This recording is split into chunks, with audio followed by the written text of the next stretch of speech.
What's up, guys? Ted from Immersion here, and I'm back with another D&D Dragon Plus review.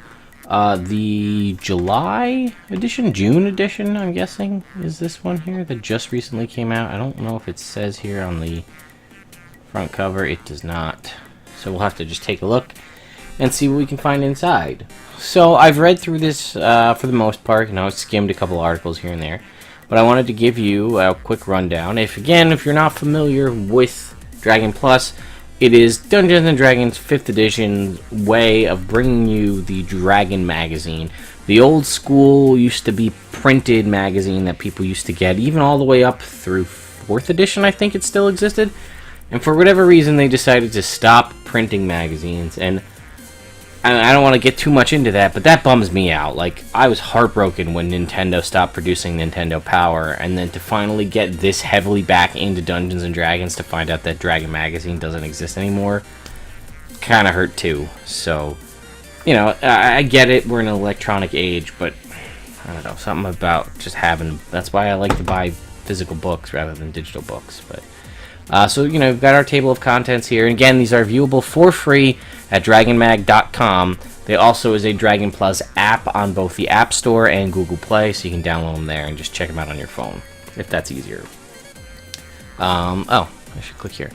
So, every issue we have kind of the starter section here where they talk a little bit about what's going on in the issue after the table of contents.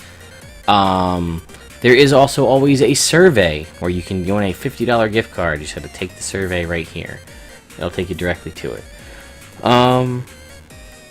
If you're reading Dragon Plus on your phone or tablet, remember to check out the new offers section by selecting the hamburger menu. You'll find great D&D stuff like a digital copy of the Legend of Baldur's Gate comic or codes that will reward you with free gear in Neverwinter MMORPG.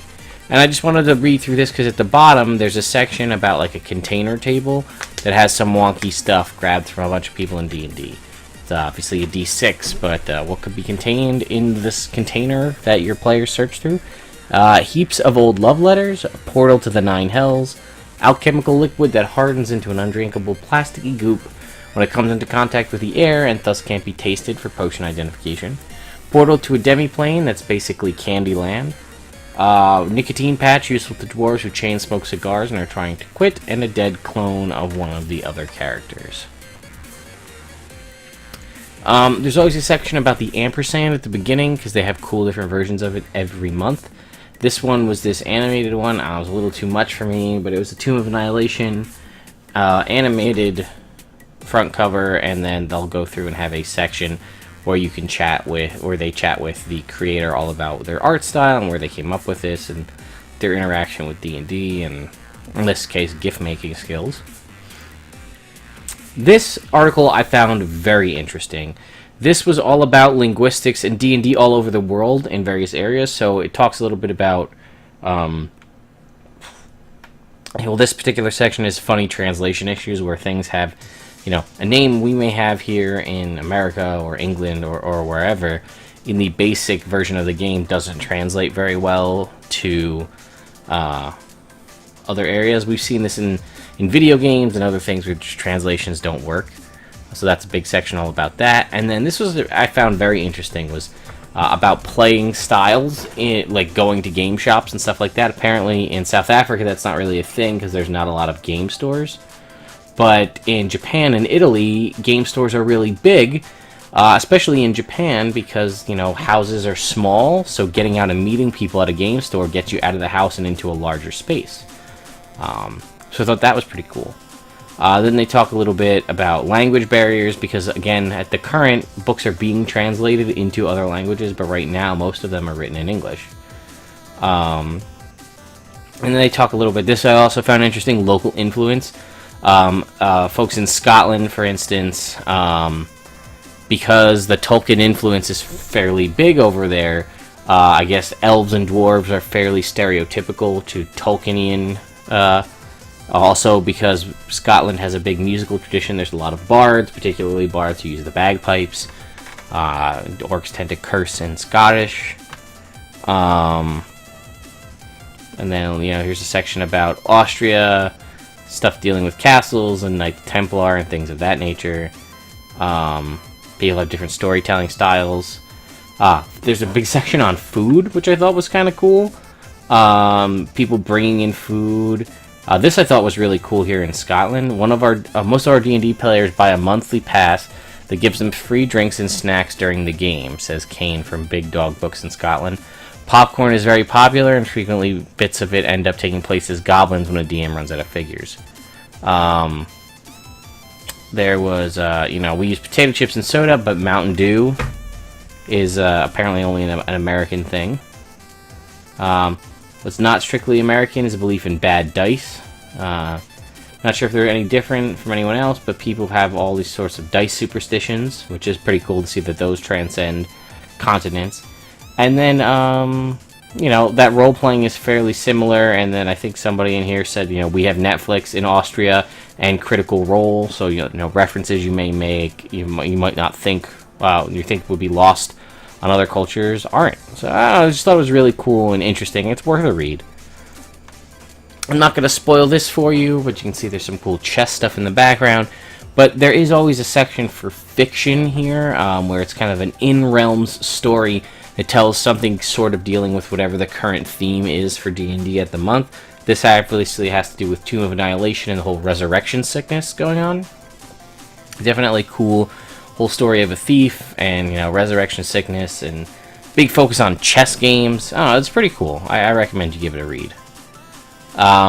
Again, this is also a Tomb of Annihilation preview, giving some more information about what you can see. Most of this is going to be regurgitation from the stream of Annihilation, but look inside Tomb of Annihilation with Chris Perkins and Adam Lee. So they'll talk a little bit about, like other liches, the Sarek relishes the pain and suffering inflicted on adventurers, actively taunting them along the way. We get to see some cool art. Some stuff about the jungles of Chult, and where, Tomb of Annihilation has been in the past. We can get some more art, and talks about Pendleton Ward and his involvement, because he was a part of Tomb of Annihilation, which is very cool. Also, I feel it's kind of fitting given the heavy Lich focus in Adventure Time, and then the kind of Lich focus here in, obviously, in Tomb of Annihilation. And again, some final notes in the campaign, and the Grung, the creature, and how they're involved. Live stream stuff here, and then there's going to be, obviously a big bunch of stuff going on with this. It's going to be in Neverwinter, there's going to be the Tomb of Annihilation board game, and things like that. Again, a whole section on running Tomb of Horrors. This I thought was really interesting. Again, as somebody who's unfortunately never played it, never got to play it in the old school, never got to play any of the updated versions, and hasn't had a chance to either run or play the current version of Tales from the Yawning Portal, although I will be running Tomb of Annihilation here on the stream and the channel when it releases in September, possibly as a 24-hour marathon for charity for Extra Life, so we'll see how that goes. But this is basically a whole chronicle of what was going on at GaryCon 9 earlier this year, and competitive D&D, and the way, it kind of brought shivers to the spines of players. Again, these articles are really good stuff. If you're not like a huge D&D nerd, they may not be for you, but I love this stuff, so I take a look at it. I don't want to spoil it because there's a big section on the Sarek's message, which is a big function of Tomb of Annihilation, or the, so there's more, and there's like alternative versions of that. Perhaps if you've had players who've played Tomb of Annihilation in the past, you want to, get around that a little bit. This whole section is called Behind the Screen. Normally this deals with DM tips, but this is behind the screen as in computer screen, and has a lot of cool information for digital DMs. But it does sound like to me by reading through this, these are digital DMs that some of them may also playing in a physical location, just using digital tool sets to aid their game, not actual online DMs. Some of it, though, is good tips, but some of them I'm not a huge fan of, like setting up macros for you to roll the combat for your players. I feel like that kind of takes away, at least as someone who started in 3rd edition, it takes away a little something for your players not to be able to roll their own attack rolls where you're just doing them all with macros. At least let them click the button, how to use maps and tokens for positioning, pulling up monster images, which I will say is nice to be able to pull up a digital image for everybody to see. but you usually can just turn the book, but then a lot of the times you're like covering the stats to just show the image of the creature. But, you know, some interesting stuff. Best of the DMs Guild. This one this month is called Elf Hunt. It is free. If you click this download PDF button, it will flip you right to it automatically. Something that I read through is a 14 to 28 hour adventure for 5th level characters. I was reading through the article where Wizards is sort of polling the creator of it, and there's a really cool concept of it, and I may want to play this adventure on the channel, so we'll have to see. But it is designed where every player takes a turn as the DM. So the characters remain the same, but I guess at a certain point, there's a different DM, which is super cool. I don't know how that works, though. I haven't really read through the PDF myself, but, like, if you download it, how do you not metagame and find out? Like, does it just give you a clear printout? This is for DM1, this is for DM2, and then, like, you just parse it all out, and then everybody just does their thing? I hope that it's like that, because I would like to play it and preserve the nature of everybody being their own DM, and it is set in the jungles of Chult. So, you know, can't beat that. And there's some cool stuff about the creator who played game for kids, you know, and then eventually they stopped that game because kids wanted to DM, and he actually got to play in a game DM'd by younger kids. So, you know, cool stuff. Sorry, I'm kind of running through this quick.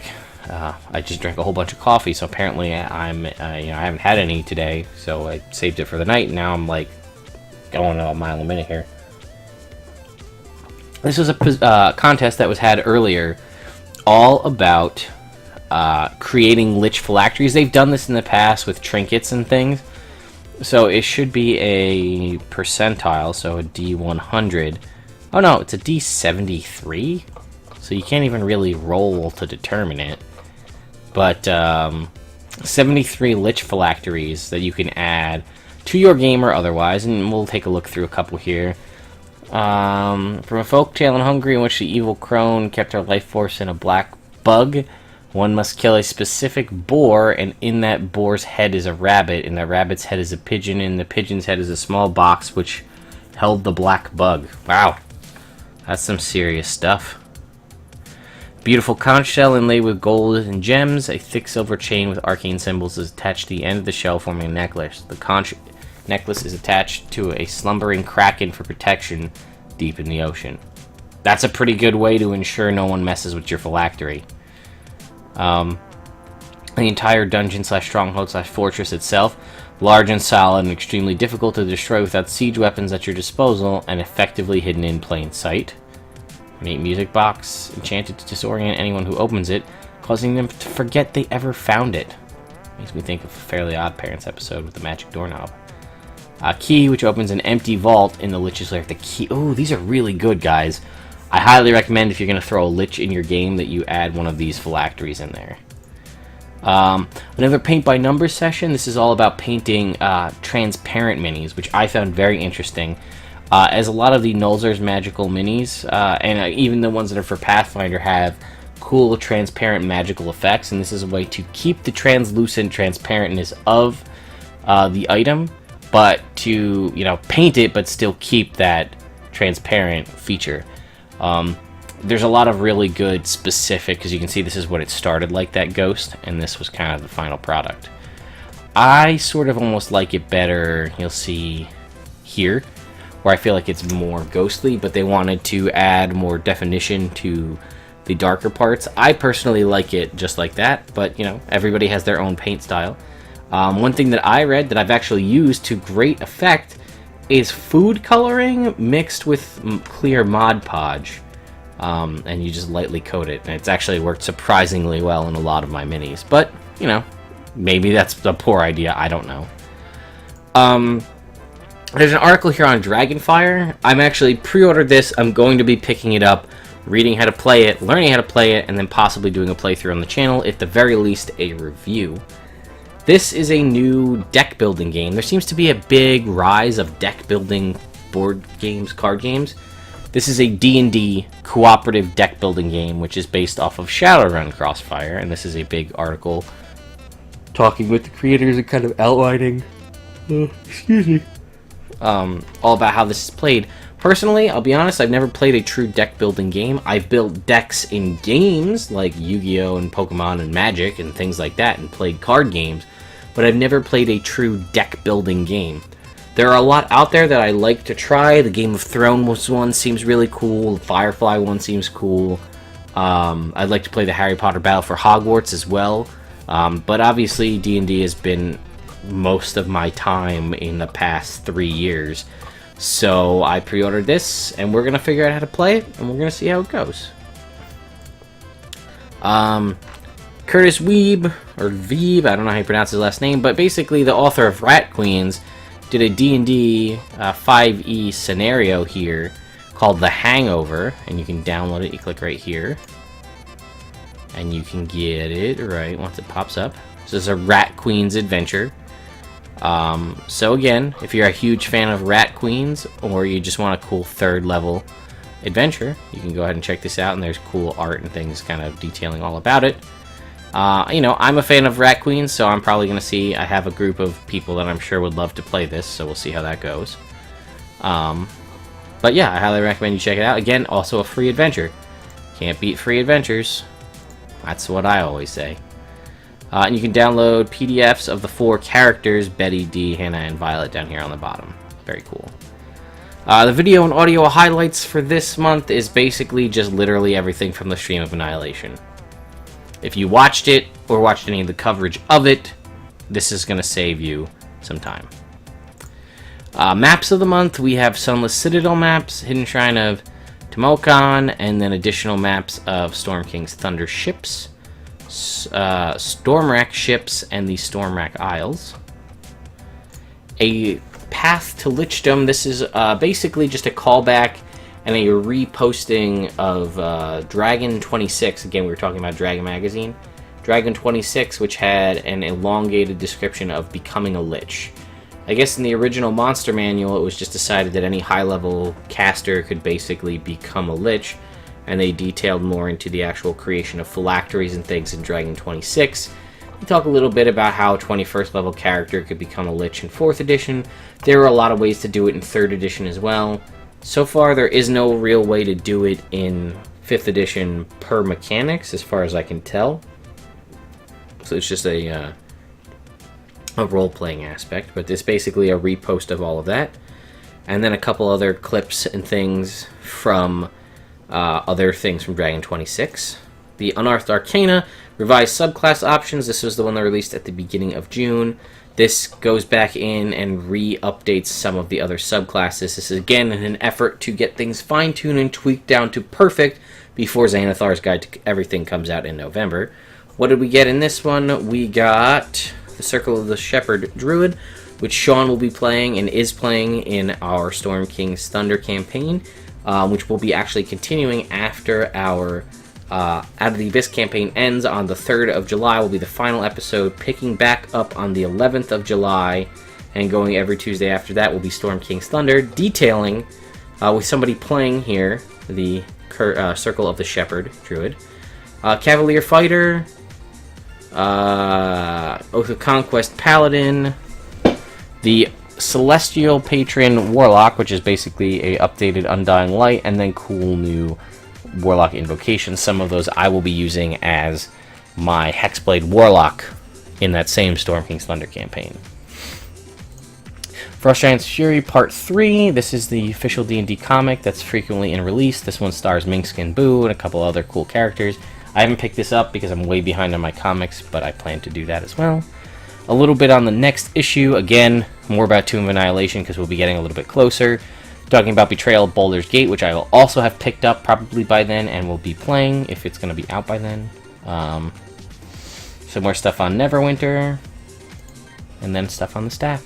That's it, guys. Hope you enjoyed my quick read-through of this month's issue of Dragon Plus. I'll see you in 2 months for the next one. Hope you enjoyed it, guys, and I'll see you next time.